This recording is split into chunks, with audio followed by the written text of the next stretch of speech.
holding you up from getting to the wine, so I will promise I will be short and snappy. Thank you very much for inviting me up here.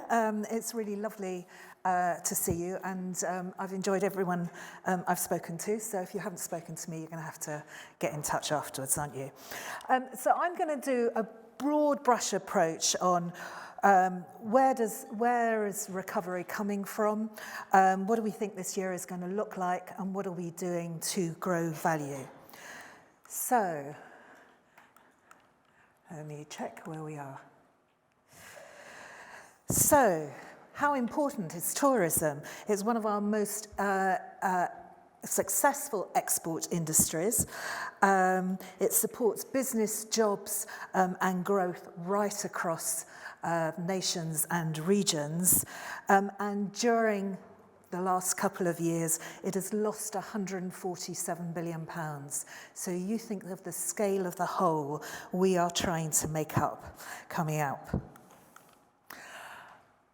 It's been about a year since we lifted travel restrictions, and you can see that actually we are seeing growth coming back.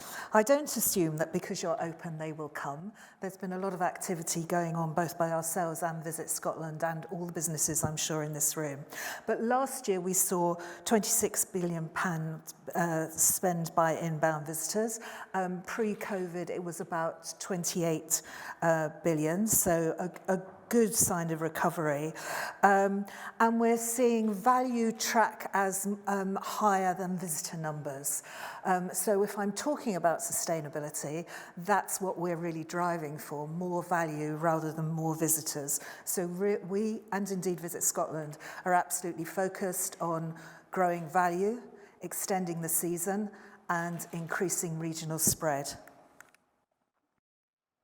And our forecast for this year is quite bullish. So we're saying that we will surpass 2019 in terms of value, and in terms of visits about 86% where we were in 2019. So there is a change of market mix, of course. China, not here at the moment, and when we talk about recovery from China, we reckon by June there will be about 35% of the flight capacity there was in 2019. Most Chinese visitors come on a visa. The visa was typically a 2-year visa, so there's going to be a lot of people applying for visas before they can come. So that infrastructure is going to need to be rebuilt, but we think China will come back very strongly when it does come back. So looking at Scotland specifically, we're predicting a strong summer season that will propel total spend to 2.6 billion, which is pretty much what it was pre-2019. As you know, there are challenges, and we've talked about a lot of them in this room. If I can put some of those conversations about taxing visitors in context, what are the 3 things that make people choose a destination? The first one is value for money, the second is welcome, and the third is ease of getting round. We do pretty well on ease of getting round.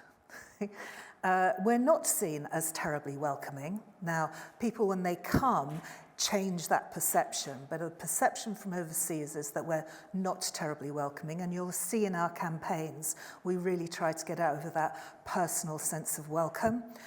Value for money, we are really seen as very bad at.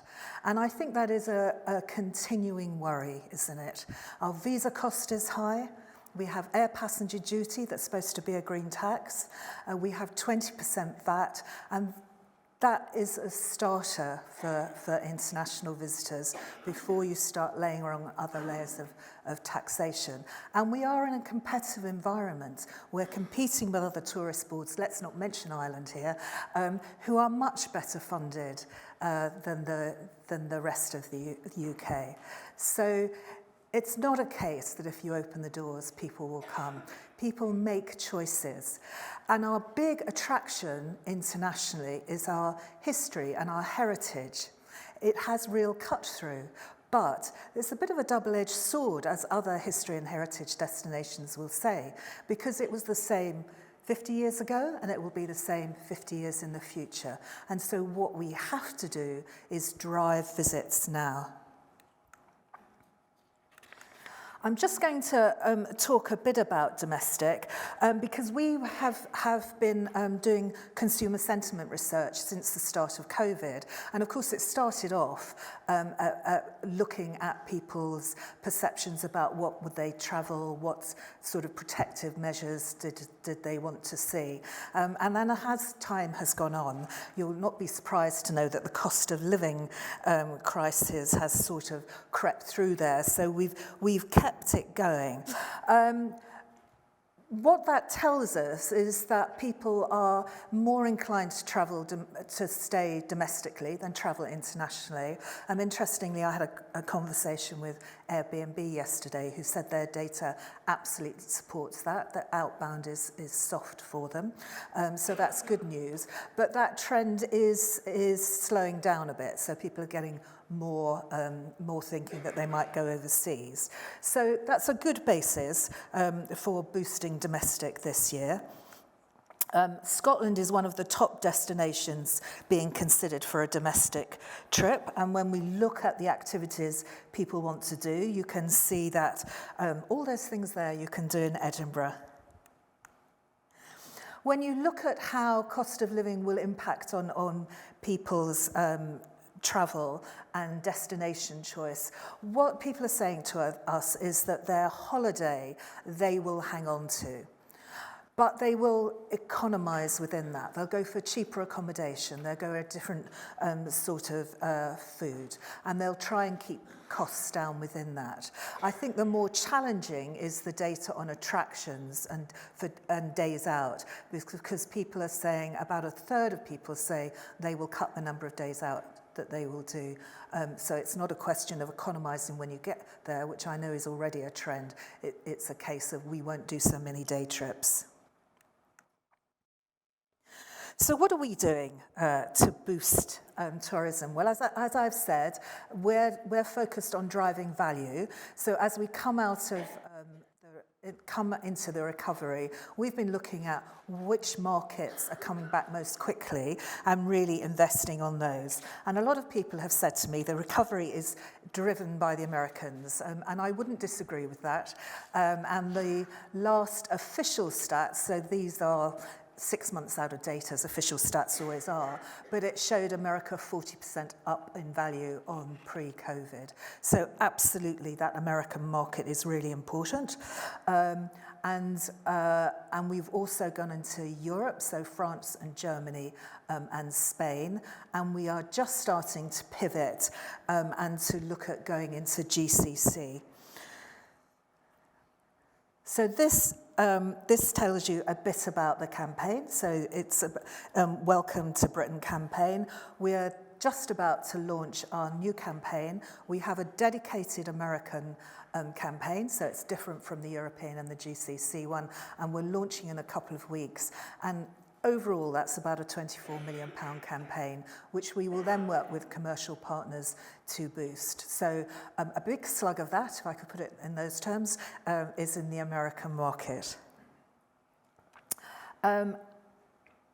Just so you know what our content looks like,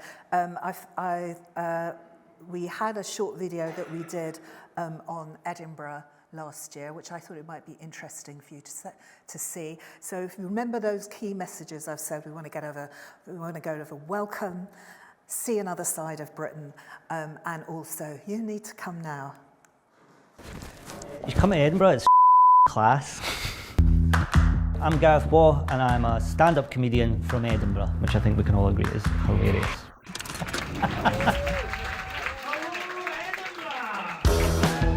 I am buzzing for the Fringe this year. It's Tiffany's 5th anniversary of the festival, which is incredible. The biggest arts festival in the world. There's acrobatics, there's dancing, there's singing, there's comedy, which is arguably where the most talented people are.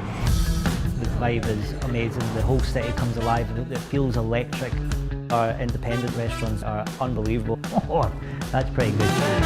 I love pretty much every part of Edinburgh, going up Arthur's Seat and getting a view of the whole city. I love the history of it all, the nightlife as well. You should come to Edinburgh. Best show ever. Pound for pound, the best city in the world.